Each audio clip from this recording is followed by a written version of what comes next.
Bismillahirrahmanirrahim. Assalamualaikum warahmatullahi wabarakatuh. Waalaikumsalam warahmatullahi. Alhamdulillahirabbil alamin.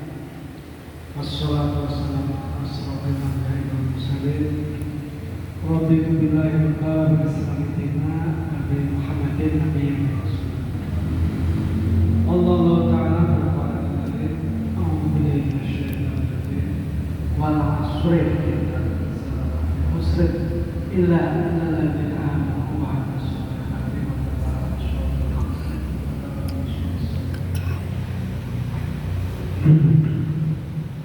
para sobat pakaian yang berbahagia dan dirahmati Allah. Alhamdulillah pada kesempatan hari ini kita dipertemukan oleh Allah ya. Ini tidak dinyana-nyana. Saya juga tadi siang Ustaz Atikun biasanya sih isi dalam Jumat Ustaz ada orang Rabu.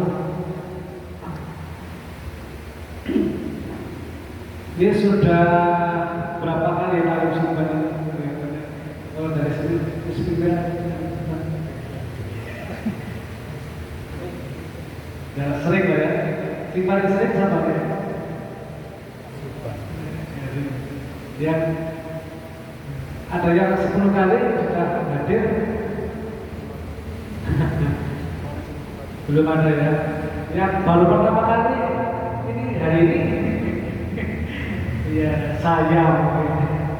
Masalah. Salawat dan salam Muhammad sallallahu alaihi wasallam. Di sini saya bukan mau udangnya supaya kita terbaring nyok. Berbeda nih, ada wis tua dari besar no, wis nom, besar no kurang dari wong wis tua, ini berbeda. Tapi bakalnya yang di bawah tua seperti itu. Jadi sebenarnya untuk manusia itu waktu itu dibagi 3. Jadi ada waktu beda ya. Kita kan tidak bisa lepas dari waktu ya. Waktu yang sudah lalu, waktu sekarang, dan waktu yang akan datang. Sebagai terubah singkatnya dari kata Jawa. Waktu yang sudah berlalu, kira-kira ada sesuatu yang misalnya kita punya kenangan kurang menyenangkan di masa lalu, pernah disakiti oleh orang yang kita cintai, mungkin pernah disakiti oleh teman, disakiti atau mungkin pernah mengalami sesuatu yang sulit sekali di masa lalu. Apakah itu pengaruh pada kita atau tidak? Sesuatu yang terjadi di masa lalu ada pengaruhnya atau tidak? Ada ya? Menurut kalian ada pengaruhnya atau tidak? Peristiwa yang masa lalu sekarang terasa atau tidak? Jadi yang pernah mengalami sesuatu yang tidak mengenakan di masa lalu gitu loh. Pernah gitu ya. Saya pernah dicubit oleh misalnya guru terasa banget sih.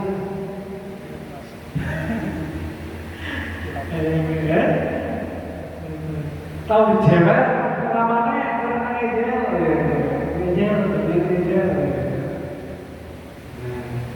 Itu yang pernah terjadi masa lalu namanya kenangan, apa? Kenangan. Kenangan walaupun dulunya sakit sekali ya. Yang namanya kenangan itu kalau sekarang itu indah. Ya apa tidak?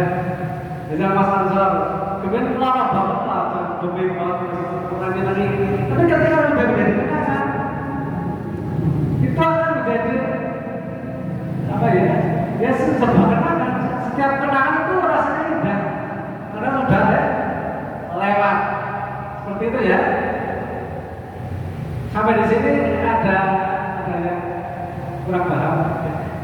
Seperti itu menurut saya. Jadi yang namanya waktu itu ada yang masa lalu. Kalau sekarang kita sebut kenangan. Nah, fungsinya kenangan atau masa lalu itu menjadi pelajaran. Fungsinya ya, manfaatnya masa lalu, ya, masa lalu yang kita alami atau masa lalu orang lain, atau masa lalu teman, masa lalu siapa saja, itu bisa menjadi apa namanya pelajaran. Seperti itu. Nah mungkin saya pernah menjadi Subhan masa lalu. Nah saya kan sudah merasakan dulu dari Subhan gitu ya, masa-masa itu gitu.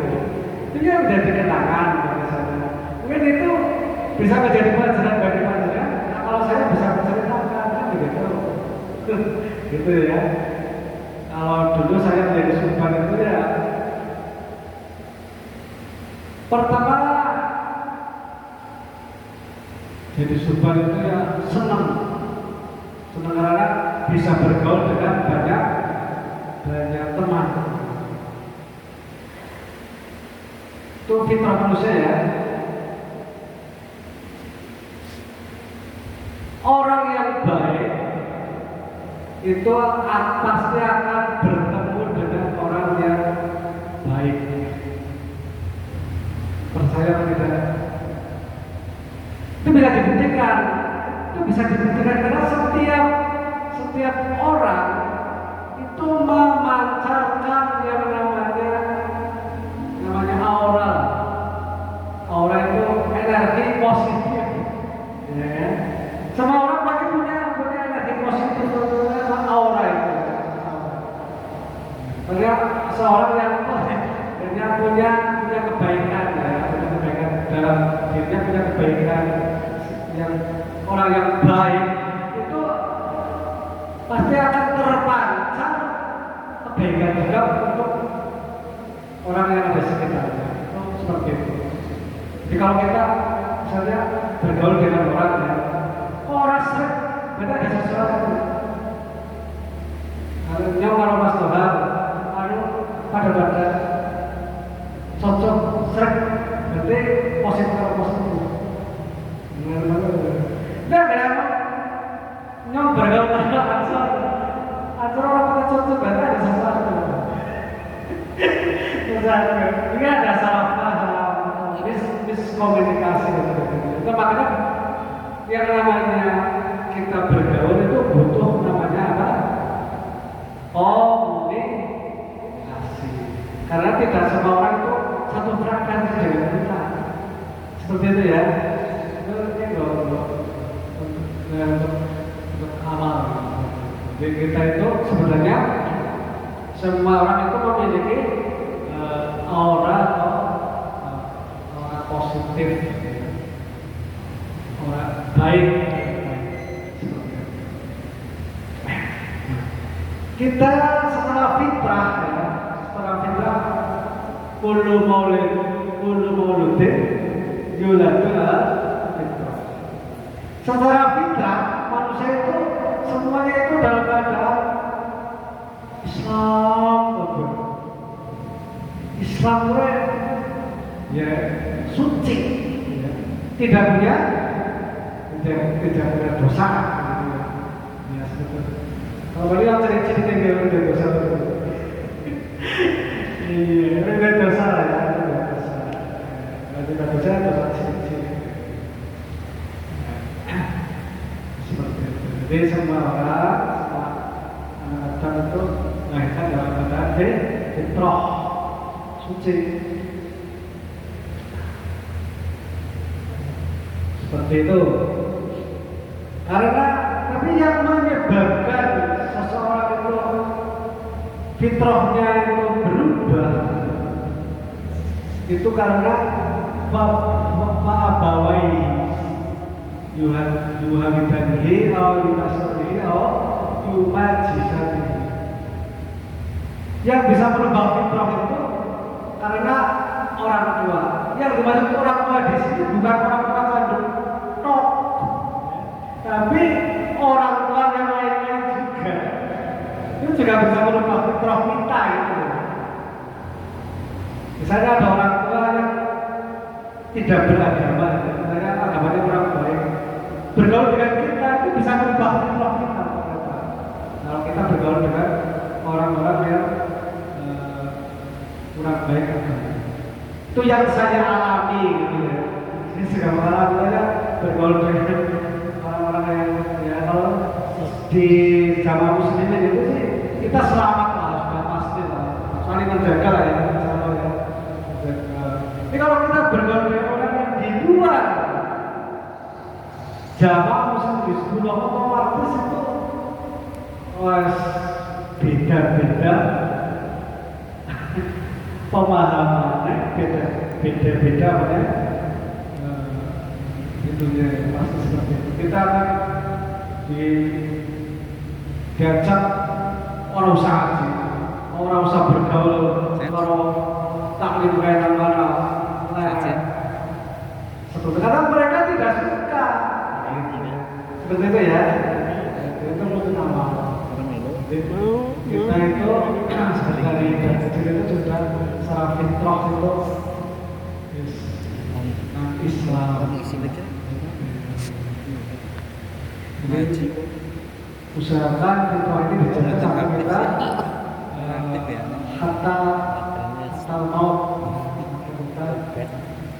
Tadi waktu dibagi tiga ya, masa lalu ya. Allah, ini Ustaz juga.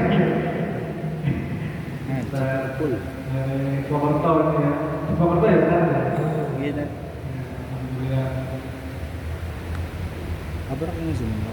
Waktu dibagi tiga, masa lalu tadi ya, masa lalu itu kalau sekarang itu menjadi kenangan itu bisa untuk diambil pelajaran baik kenangan kita yang kita alami sendiri ataupun kenangan orang lain yang diceritakan kepada kita, itu bisa menjadi apa namanya pelajaran seperti ada waktu masa lalu. Dan kemudian masa sekarang, nah yang sedang kita jalani itu namanya waktu sekarang bahasa Inggris apa? Oh iya, no ya, no ya sekarang, no ya siki. Nah, masalah itu apa? Past tense. Iya, masalah itu. Masih bisa bahasa Inggris kan? Boleh bahasa Inggris. Standar. No. Kalau sekarang ini yang menjadi fokus kita itu sekarang.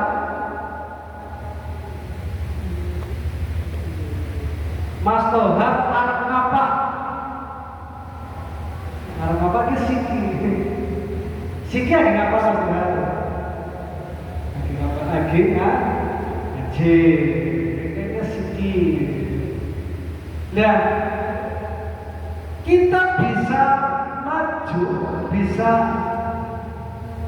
berubah ke arah yang baik atau ke arah yang buruk itu dimulai dari sekarang, bukan dimulai dari masa lalu, ya, dimulai dari apa? Sekarang. Kalau kita ingin berubah, pola ukurnya dari sekarang. Masa lalu lupakan saja. Itu masa lalu. Misalkan kita dulu tidak pernah sholat, dulu tidak pernah wajib, dulu tidak pernah kumpul paling subah. Bejut lah. Sebenarnya ya, itu masalah itu. Itu sebaiknya dilupakan. Bagaimanapun masa lalunya harus bisa dilupakan. Karena begini, karena masa lalu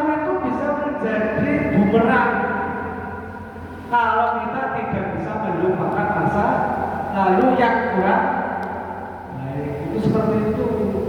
Kita tidak bisa maju kalau kita tidak bisa melupakan masalah lalu. Jangan.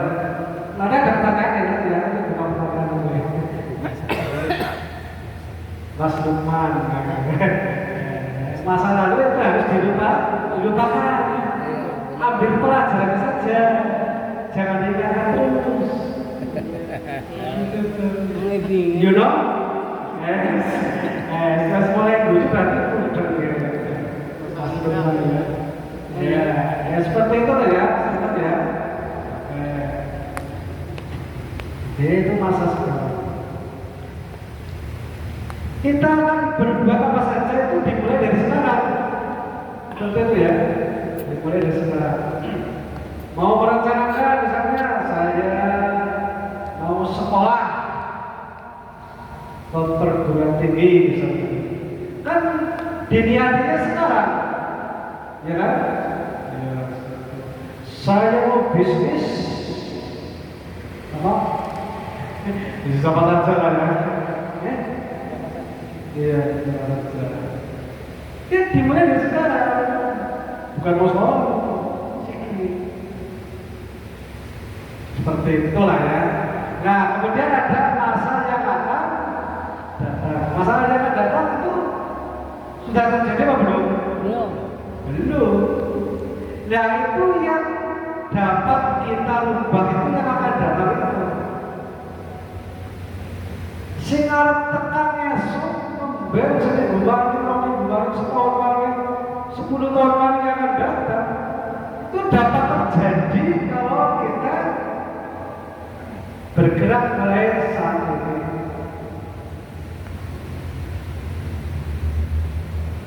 Karena ya 3 tahun lagi ketika di sekolah sini 3 tahun lagi sudah apa? MTS atau apa? Sekarang MTS SMP. Jadi 3 tahun lagi nanti SMA atau aliyah gitu ya. Seperti itu. Kalau 6 tahun lagi sudah kuliah ya. Sekarang SMP 3 tahun lagi SMA, 3 tahun lagi kuliah. Tapi kok 6 tahun lagi saya sarjana. Boleh. Yang namanya masa yang akan datang itu kalau kita analogi itu kita sekarang kita hidup ya.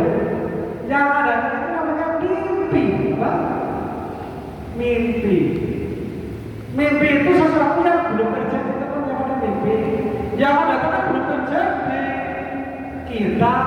Kalau kita punya cita-cita itu berarti kita sedang bermimpi. Jadi bayangkan lagi mimpi, ya berarti mimpi. Mimpi gratis apa bayar? Kalau mimpi bayar di sini, kok kita mimpi dari dokter bayar di sini?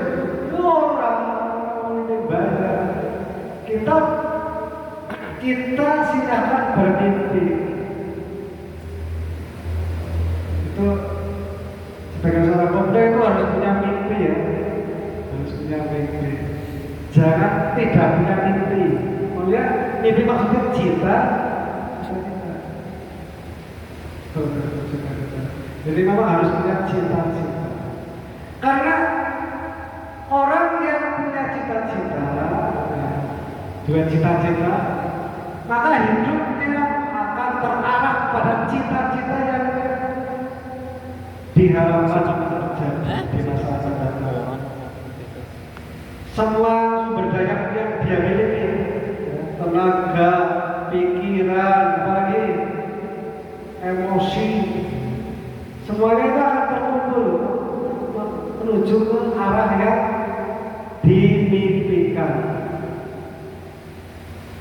Sing wis baca kan baca kan wis. Ya wis baca. Baca. Sudah anak. Sudah anak. Oh wis udah putra malah.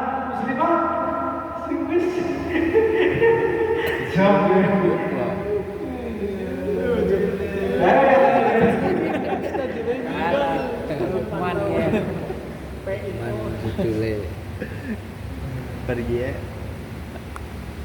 Jadi. Sebenarnya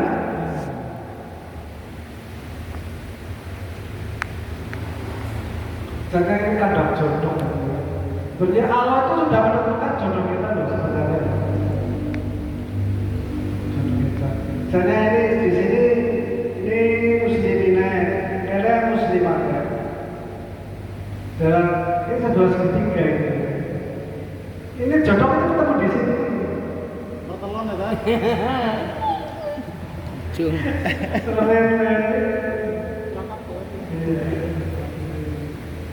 Memang nak perawatan lo. Bagaimana supaya ketemu jodoh? Yang pertama kali itu Allah. Takdir Allah di sini.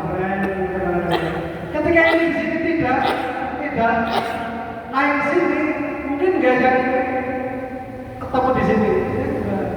Ini di sini aja, yang ini di sini nyelung. Hei, ini kan dulu. Ini apa nih?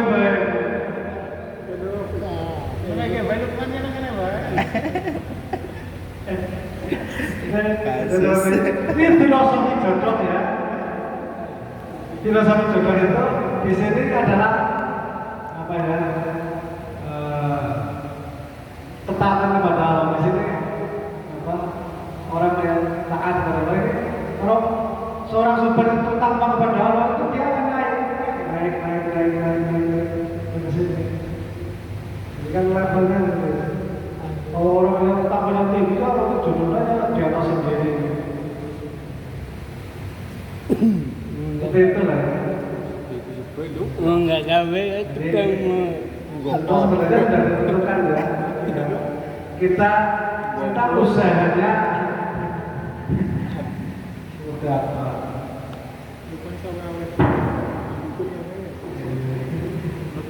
Tadi waktu ya, waktu masa lalu, waktu sekarang, waktu yang akan.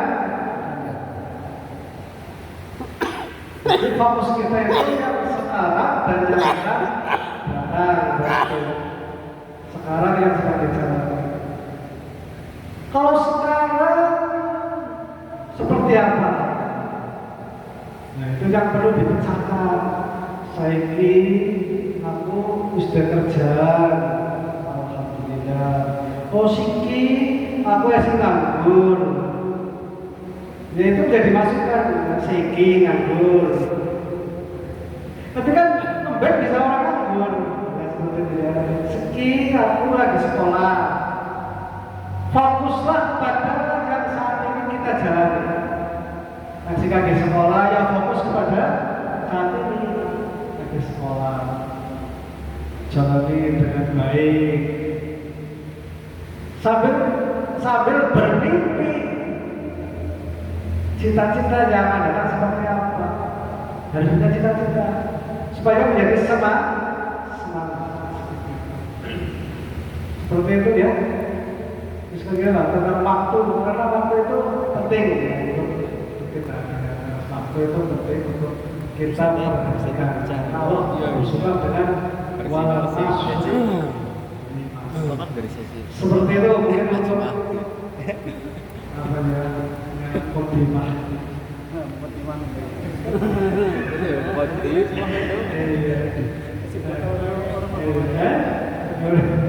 Aku isi apa yang bingung, isi dulu siapa materi.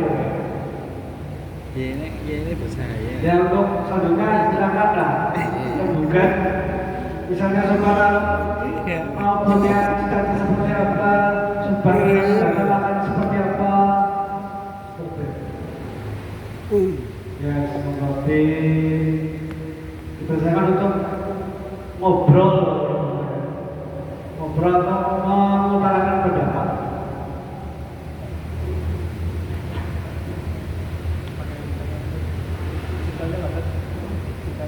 Oh ya boleh, tanya.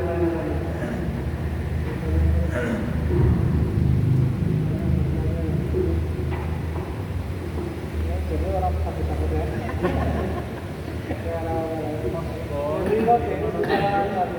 Kan narasumber ya.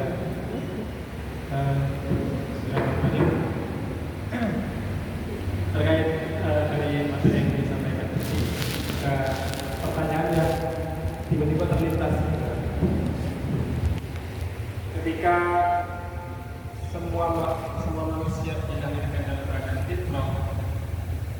kemudian yang mempengaruhi ke depannya adalah dalam konteks ini orang tua dari berbagai sumber, entah dia ke depannya jadi majusi atau yang Yahudi. Bagaimana caranya ketika orang yang sudah terkena pengaruh itu kemudian dikembalikan lagi ke dalam Tuhan? Dalam konteks ini kan kita menyaksikan bahwa Subhan yang dulunya itu katakanlah dari periode yang sebelumnya yang bisa dikatakan mereka itu semangat ketika mencari ilmu, kemudian karena keterbatasan dan lain-lain hingga akhirnya kita tarik dengan analogi yang sama, ternyata mereka mulai melenceng karena pengaruh lingkungan. Pengaruh yang disebut lingkungan ini kan bisa dikatakan orang tua atau yang lain-lain lah. Kemudian bagaimana cara agar yang melenceng itu kembali lagi ke fitrah dalam konteks apapun lah, ini secara umumnya. Kemudian kalau dalam satu kasus mungkin kita masukkan ke dalam kasus yang sedang kita alami sekarang, yaitu masalah Subhan yang dari kemarin mungkin sedang diperbincangkan oleh ya. Assalamualaikum warahmatullahi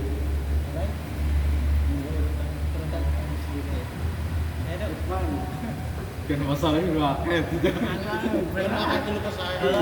boleh ngetarah banyak sih gue akeh banget ya oh banget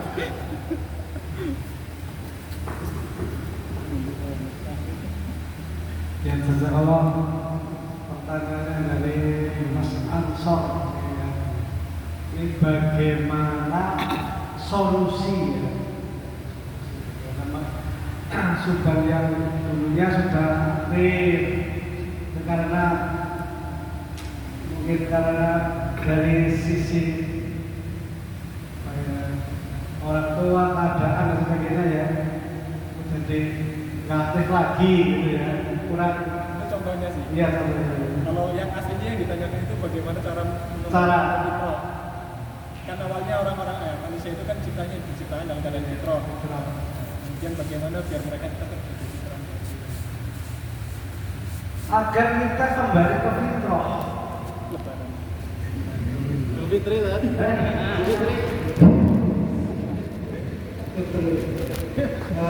Kemudian sebenarnya itu secara alamiah sebenarnya. Manusia itu secara alamiah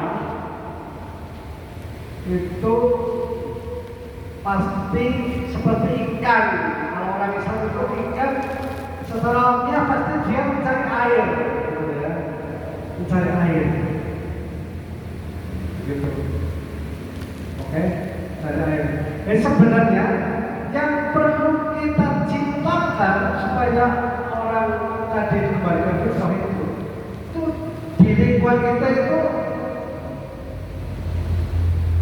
sebenarnya dibuat kalau di sini ya harus dekat dengan taklim. Taklim itu seakan-akan bagian kita itu sebenarnya ikan hidup di kolam. Jadi kolam itu diciptakan oleh kita. Gitu seperti itu. Jadi orang yang pengen balik-balik kita itu harus kembali mengikuti kegiatan yang sesama kaum muslimin. Seperti ikan kembali ke air tadi. Kalau supaya kumpul dari sini kan kolam punya komunitas, begitu ya. Jadi maksudnya itu kalau sendirian otomatis tidak akan terjaga dengan baik. Itu pasti seperti itu. Jadi memang harus kembali ke komunitas yang fitrahnya itu terjaga. Itu satu seperti itu.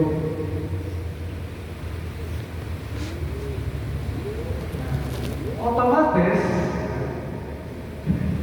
harus kembali ke fitrahnya, kembali ke komunitas. Harus bergaul dengan orang-orang yang komunitas. Mungkin seperti itu ya, perlu dilakukan karena dengan bergaul dengan orang yang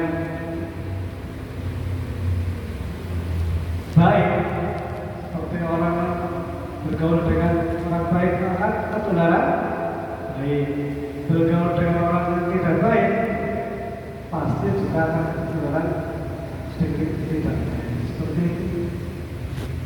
Jika ada yang pernah baik, baik.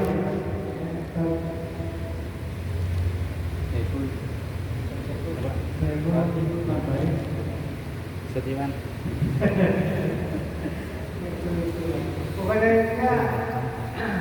kita kalau supaya senantiasa terjaga fitrahnya ya bergaul dengan orang-orang yang sakinah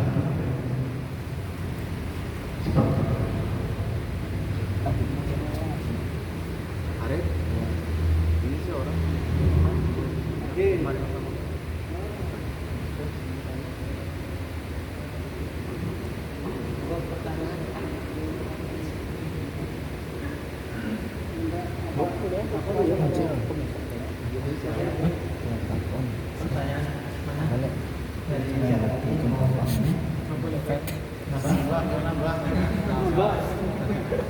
Baru warik sih. Jadi kan termasuk aslinya anu terkacau tapi kan Cek mana? Iya, orang yang kasar. Tiba-tiba muncul gitu. Masih terkait dengan hadis yang sama. Ketika orang tua berpengaruh dalam pembentukan anak ke depannya, bagaimana ketika seorang anak itu kemudian ketika sudah diarahkan, katakanlah ada orang yang dia Nasrani, karena diarahkan oleh orang tuanya secara otomatis kan bisa dikatakan Nasraninya dia adalah keturunan atau warisan. Dan hal itu juga sama ketika kita di Islam lah, kita tidak benar-benar dalam kondisi mengerti Islam secara awal, ya, mengerti Islam secara keseluruhan dari awal. Karena kita memang ditakdirkan untuk hidup di lingkungan yang mereka sudah Islam. Nah, kemudian ketika satu saat dia menemukan sesuatu yang baru, kemudian dia melenceng dari apa yang diarahkan oleh kedua orang tuanya ataupun lingkungan, apakah dia sebenarnya melenceng ke fitrahnya atau, tapi pasti nggak mungkin untuk ke fitrah ya, karena fitrahnya memang sudah Islam. Nah, kenapa bisa terjadi seperti itu? Kenapa kok sesuatu itu bisa jadi menjadikan seseorang malah tambah melenceng dari yang sudah diarahkan?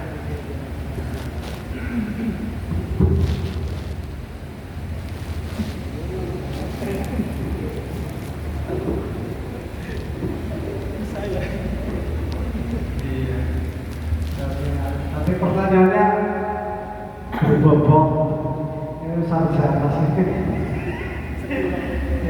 Berbobot berapa kilo bobotnya?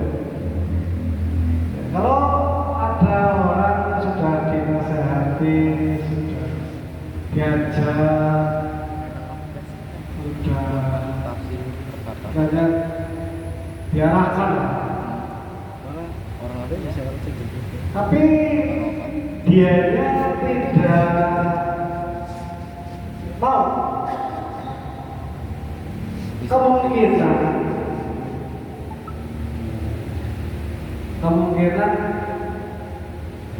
adalah Ikhlas. Mau ya. karena setiap manusia itu punya ego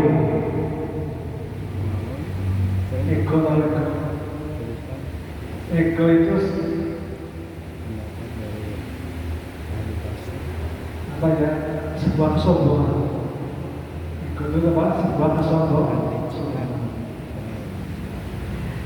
Setiap manusia sebenarnya secara nurani itu dia pengen di Islam, agama yang diridhoi oleh Allah, pasti seperti itu.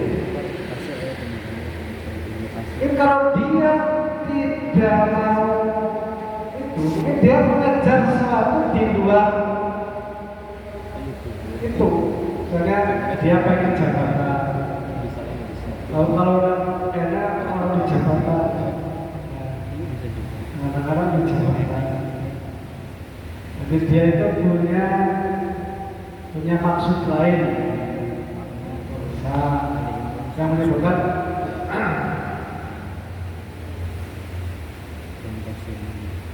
sebenarnya setiap manusia itu pasti pengen hidupnya itu selamat. Atau mungkin keilmuannya belum masuk. Karena gini ya, yang namanya ilmu yang kita pelajari itu masuknya ke otak. Kalau dalam otak, kalau yang sudah diamalkan itu namanya nanti menjadi amalan hati. Kalau sudah diamalkan ya, nanti sudah diamalkan seperti itu. Jadi kalau dalam keyakinan itu ada tiga. Yakin, yakin, hakul yakin. Ada tiga itu. Yakin itu di otak. Yakin kok, untuk yakin. Tapi ngairul yakin itu yakin karena melihat.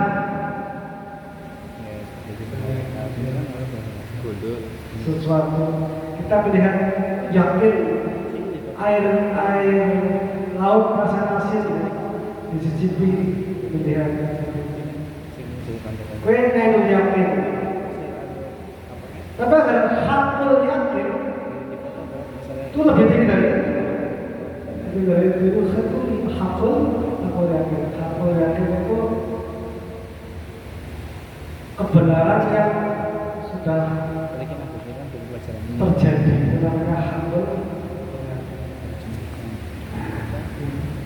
Nah, mungkin orang yang mempelajari Islam ya itu masih belum yakin banget karena mungkin masih sekedar ilmunya saja. Karena banyak orang itu sudah tahu jamaah sebenarnya secara keilmuan, kan? Tapi belum masuk jamaah karena apa ya? Karena ilmunya saja. Ilmu itu namanya baru ilmu yang baru ilmu yakin. Ilmu yakin nanti ada ainul yakin. Ilmu yakin artinya apa? Ainul yakin. Ainul yakin. Ada hakul yakin. Yang paling tinggi itu hakul yakin. Hakul yakin. Seperti itu. Ya hakul yakin itu sudah terjadi.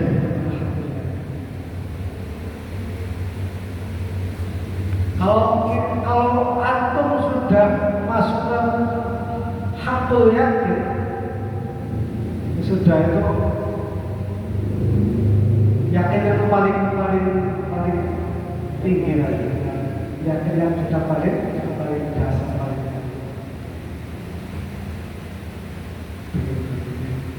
Ya itu yakin yang paling seyakin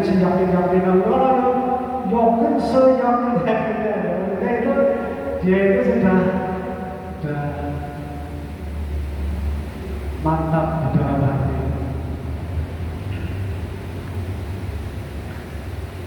Mungkin ada yang kurang ya jawabannya. Berarti ya seperti karena mungkin karena belum yakin kalau orang itu dinasihati juga belum mau gitu kan, karena dia pasti saya saja tahu saja harus sekedar yakin, tapi yakin di kepala, di otak, belum yakin masuk ke dalam hati. Nendul yakin dengan kata kepala sendiri, kalau hakul yakin belum menggunakan hati. Yang perlu kita lakukan ya dalam kita beramal itu memang harus akalnya yang diberi pengetahuan tentang ilmu itu, hatinya juga harus dipahamkan dengan yaitu keyakinan yang hakulnya seperti itu baru apa ya mengamalkan tidak takut dengan resiko apapun kalau sudah sampai kepada namanya hakul seperti itu. Mungkin ada yang mau menambahkan asal itu Cukup jelas.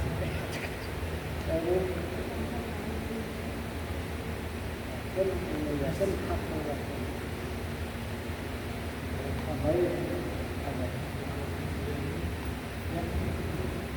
biasa-biasa aja. Ya, ada tambahan. Sebasis. Sejenal ini. Sejenal Ya. Ada pertanyaan. Apa usulnya karena kesusulan sebenarnya harganya itu Namanya ada usulan. usul kegiatan saya ini masih ngomong itu masih gampang saya sering melakukan Acung semua. Sulaiman.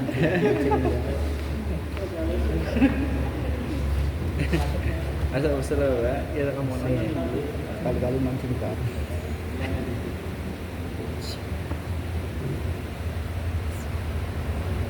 Pak Lukman barangkali Pak ada yang ditanyakan.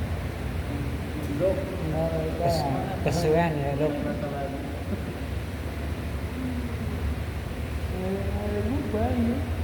Banyak dari masalahnya. sudah itu ya setengah jam waktunya kan mungkin banyak yang mau ada kegiatan ini setiap bahan pun ya mungkin perlu dibuat seperti ini jadi Subhan itu ada jadi moderator amir majelis sarannya jadi amir majelis lu kan mesti tahu ya dari majelis lu terus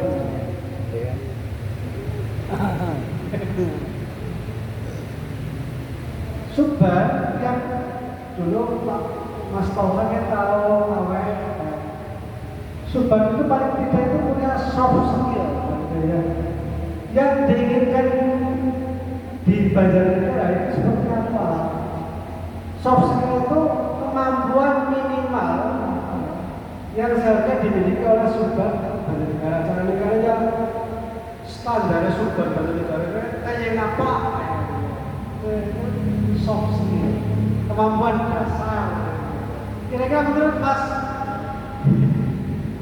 Latif seperti apa? Kemampuan yang benar dimiliki kan Subhan Banjarnegara.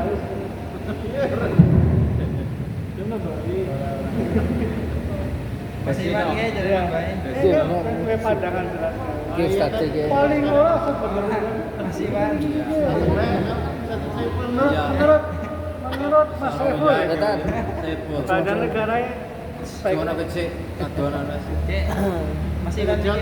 Yo. Dengan maksud aja lah orang lah. Cukup apa sih? kemampuan yang diharapkan dimiliki oleh Subhan Banjarnegara. Ya dalam bidang keagamaan lah, dia bisa Subhan Banjar paling orang itu kayak apa? Anu wis komentar banget ya Yang mana? Apa sih? Menurut Ustaz deh, ngajar nongol. mau kan maju. Pak Sejenal. Maksud apa Sejenal? Soft skill untuk Subhan apa ya? Kemampuan yang seharusnya dimiliki lah apa? Sebaiknya diupayakan. dikehendaki Tinggal aja. dari apa ada nggak soft skill yang harus dimiliki oleh Subhan? Katanya Bukan cuma apa orang nandur apa panen? Ah, itu bisa jadi itu setelah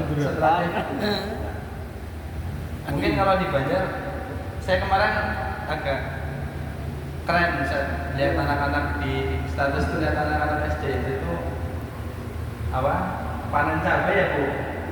Nah itu kan bisa jadi apa namanya masukan mungkin untuk ya dengan beberapa masukan. Kalau berani? Nah iya boleh tuh. Masukan dari petani. Nah itu kan bisa jadi apa namanya kegiatan ya Subhan. itu juga termasuk komoditas Subhan. Jadi punya produk Subhan ya, Iya. menghasilkan cabai. Iya betul. Bisa gawe perkebunan cabai ya. Kalau kita lihat sekarang di Instagram itu kan banyak motivasi-motivasi yang bisa kita jadikan motivasi. Kayak misalnya para Subhan bisa lihat di Instagram Masjid Sejuta Pemuda. Itu kan mereka pemuda-pemuda yang memang menjadikan masjid itu sebagai pusat dari segala kegiatan. Jadi mereka beli sayur ke petani dengan harga dari petani tentunya nanti dibagikan untuk jamaah-jamaah masjid tersebut.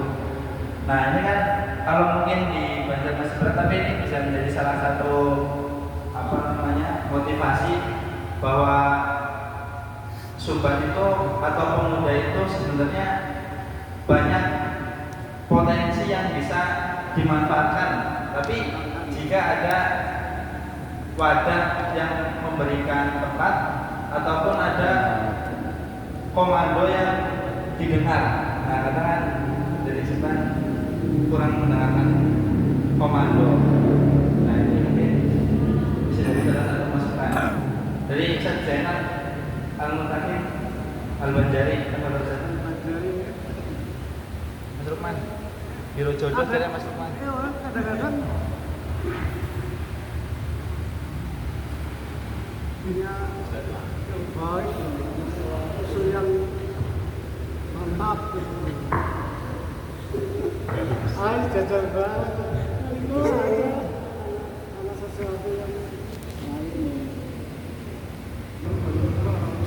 timbul.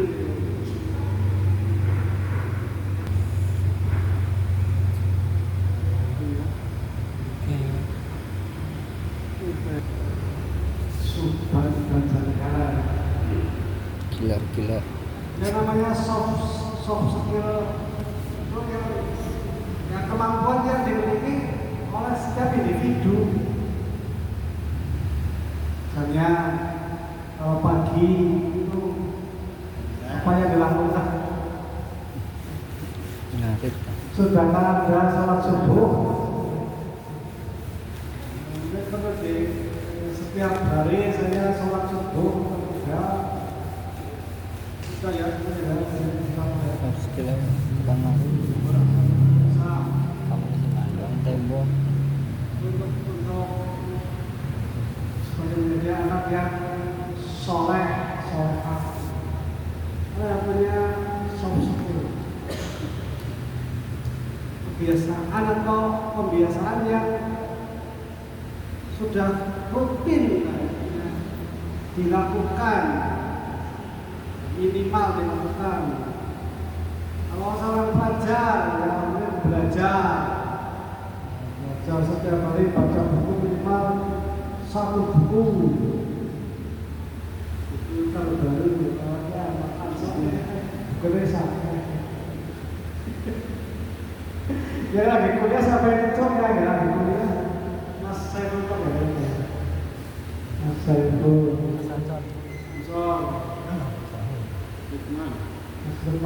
Mas Besinus kamu kuliah. Selalu praktek dari praktek kayak orang ini. Prakteknya canggih kekuatan yang mereka.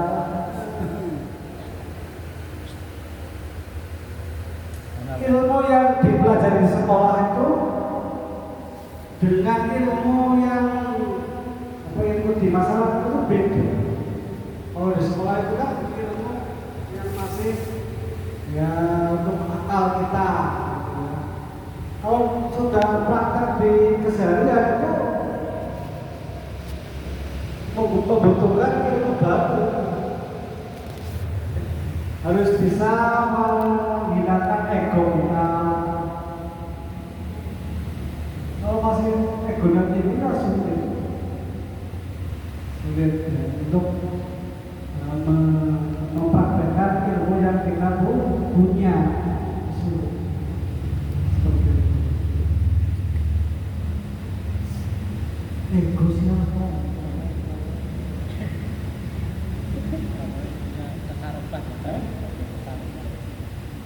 Iya, kekarepan sih nganggo karepe dhewe.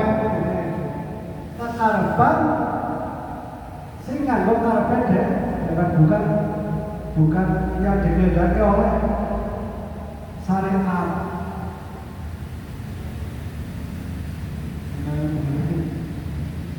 Seperti itu ya. Kita kepengen yo karepe dhewe.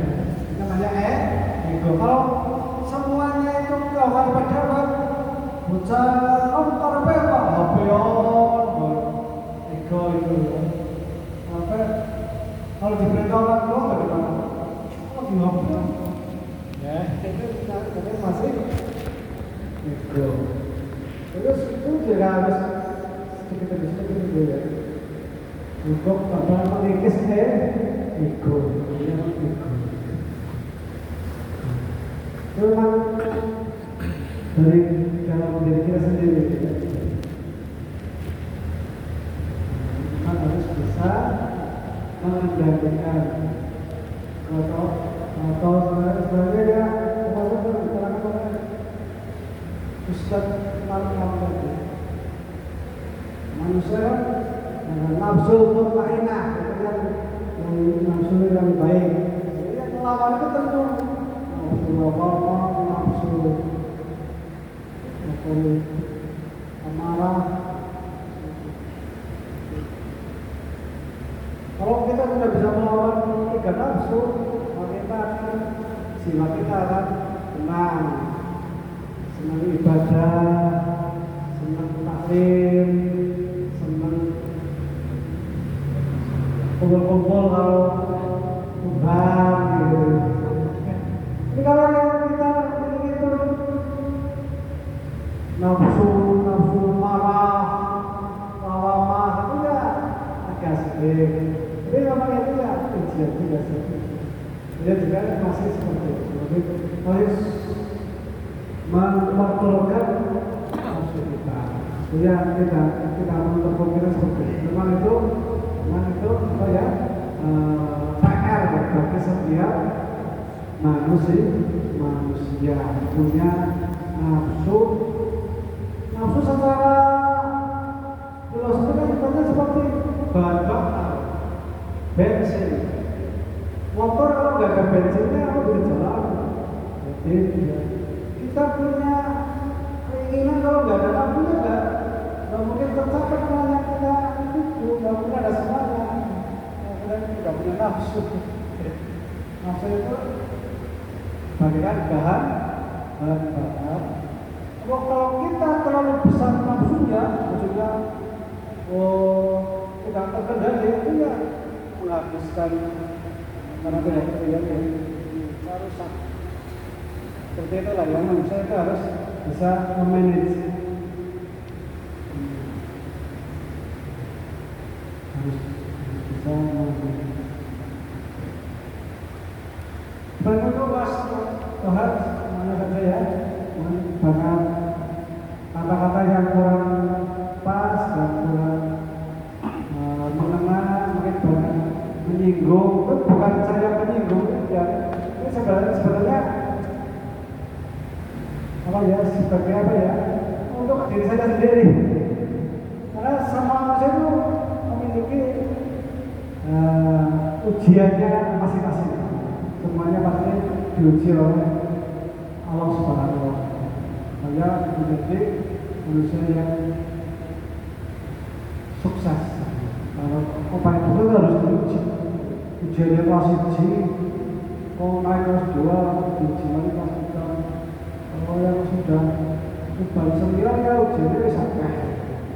Ya alhamdulillah naik kayaknya Mas Ansor, Mas Latif, Mas Saiful itu Mas Mardi ya? Mardi apa Mardi? Variati. Mahdi. Mardi ya, aduh. Mahdi. Saru ya sih, mama. Mas Basino, Mbak Bupati, Mbak Fatimah. Sukses ya sih. Kita sudah bisa Sukses ya. manage. Semoga ada hikmahnya pertemuan pada siang hari ini. Kami untuk banyak kesalahan, mohon maaf untuk sebesar-besarnya. Astagfirullahaladzim. Assalamualaikum warahmatullahi wabarakatuh.